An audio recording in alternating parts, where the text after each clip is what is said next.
नमस्कार, city big news देख रहे हैं आप और मैं हूं आपके साथ साक्षी सोनी।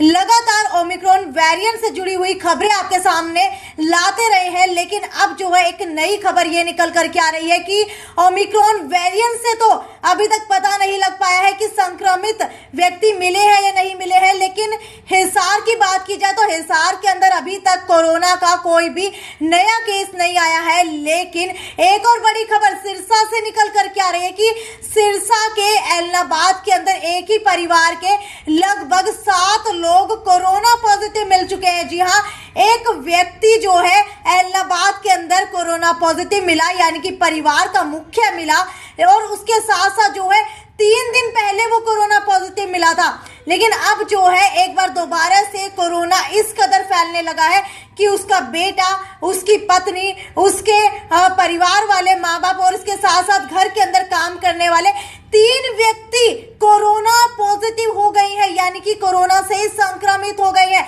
अभी जो है इनका सैंपल पीजीआई रोहतक भेज दिया गया है जीनोम सीक्वेंसिंग के लिए, क्योंकि जीनोम सीक्वेंसिंग के ही जरिए पता लगता है कि ओमिक्रॉन वेरिएंट है या नहीं है। लेकिन अभी तक की सबसे बड़ी खबर है कि सिरसा के एलनाबाद में एक ही परिवार के 7 लोग कोरोना पॉजिटिव निकल गए हैं। इसके अलावा आपको बता देते हैं कि नारनौल के अंदर, जी हाँ, नारनौल के अंदर एक छात्रा कोरोना पॉजिटिव मिली है। हालांकि ये खबरें जो है जोरों शोरों से आ रही है कि लगातार कोरोना पॉजिटिव के मामले बढ़ते जा रहे हैं।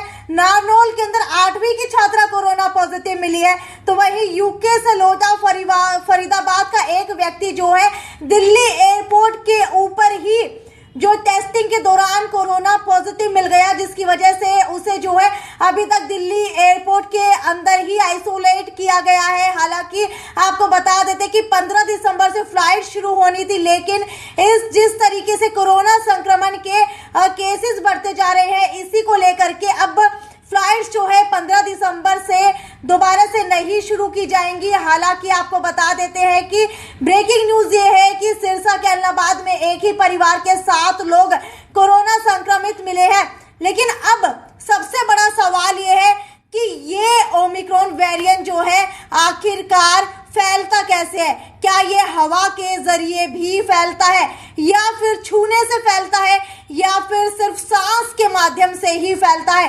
तो आपकी शंकाएं दूर करते हुए आपको बता देते हैं कि अभी तक की जो भी सूत्रों के हवाले से खबर है वो ये निकल कर के आ रही है, जी हाँ, ये कोरोना जो है सांस से तो फैलता ही फैलता है, लेकिन हो सकता है ये कोरोना जो है हवा से भी फैलता हो, क्योंकि एक देश के अंदर एक व्यक्ति होटल रूम के अंदर रुका था, उसके सामने वाले रूम के अंदर एक और व्यक्ति रुका था, और वो व्यक्ति जो है दोनों ही बाहर अपने रूम से नहीं निकले। ये सीसीटीवी फुटेज जो है चेक की गई, लेकिन इसके अंदर ये बड़ा खुलासा हुआ है कि सामने वाला व्यक्ति भी 3 दिन बाद कोरोना पॉजिटिव मिल गया।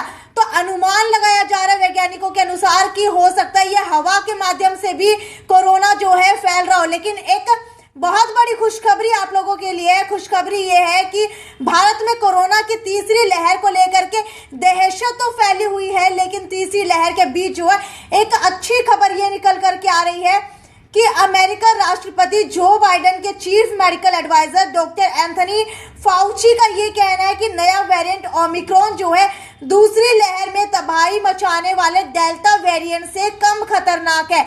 हालांकि ओमिक्रॉन की बात की जाए तो ये फैल तो डेल्टा वेरिएंट से दुगनी तेजी से रहा है, लेकिन अगर मौतों की बात की जाए, मौतों का आंकड़ा दक्षिण अफ्रीका के अंदर भी कम है, जहां से ये ओमिक्रॉन वेरिएंट आया है।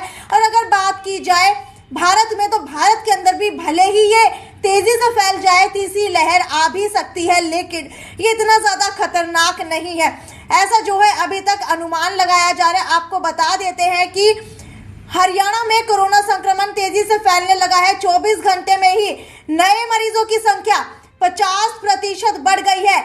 सोमवार को 33 नए केस मिले हैं। इससे पहले इतने केस 26 जुलाई को मिले थे। पिछले 4 सप्ताह की बात करें तो कोरोना मरीज 184% बढ़े हैं। 9 से 15 दिसंबर के बीच 7 दिनों में 92 लोग पॉजिटिव मिले थे, लेकिन 30 नवंबर से 6 दिसंबर के बीच के अंदर 7 दिनों में 225 लोग पॉजिटिव हो गए हैं। बहुत ज्यादा लोग जो है अब लगातार पॉजिटिव हो रहे हैं। हालांकि ट्रैवल हिस्ट्री जो है इन लोगों की चेक की जा रही है। लगातार ट्रैवल बैन हटा सकते हैं या नहीं हटा सकते हैं, इसके अभी तक जो है निर्देश नहीं दिए गए हैं। लेकिन आपको बता देते हैं कि महाराष्ट्र में 2 नए केस मिले हैं। देश में अब तक ओमिक्रॉन के जो है 23 नए केस हो चुके हैं। महाराष्ट्र के अंदर 10 मिले हैं, राजस्थान के अंदर 9 मिल चुके हैं, कर्नाटक के अंदर 2 मिल चुके हैं, दिल्ली के अंदर 1 मिल चुका है, तो वहीं गुजरात के अंदर 1 मिल चुका है। इसी के अंदर जो है आपको बता देते हैं कि राजस्थान के चुनाव जो है बहुत ज्यादा नजदीक है। इसी को लेकर के लगातार रैलियां की जा रही है और रैलियों के अंदर जो है आपको बता देते हैं गहलोत सरकार जो कि कांग्रेस की सरकार है, उनकी तरफ से कहा जा रहा है कि रैली करने दिया जाए, क्योंकि अभी जो है कोरोना की तीसरी लहर नहीं आई है और ना ही ज्यादा जो है कोरोना अभी तक फैला है।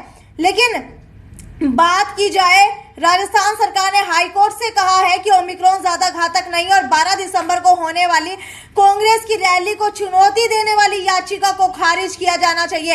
हालांकि आपको बता देते हैं, अगर बीजेपी की बात की जाए तो बीजेपी उत्तर प्रदेश के अंदर लगातार रैलियां करती जा रही है। अगर पॉपुलेशन के माध्यम से देखा जाए तो यूपी यानी कि भारत का उत्तर प्रदेश की संख्या जो है बेहद ज्यादा है और हर बार ऐसा ही होता है।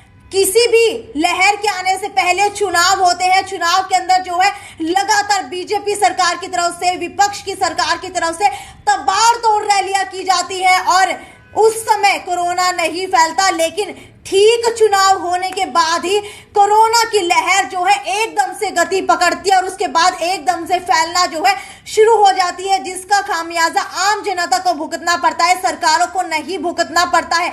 अगर जान की कीमत की बात की जाए तो जान की कीमत जो है परिवार वालों को, निर्दोष जनता को चुकानी पड़ती है, सरकार को नहीं चुकानी पड़ती है, क्योंकि सरकार का ध्यान जो है सिर्फ इलेक्शन के अंदर होता है।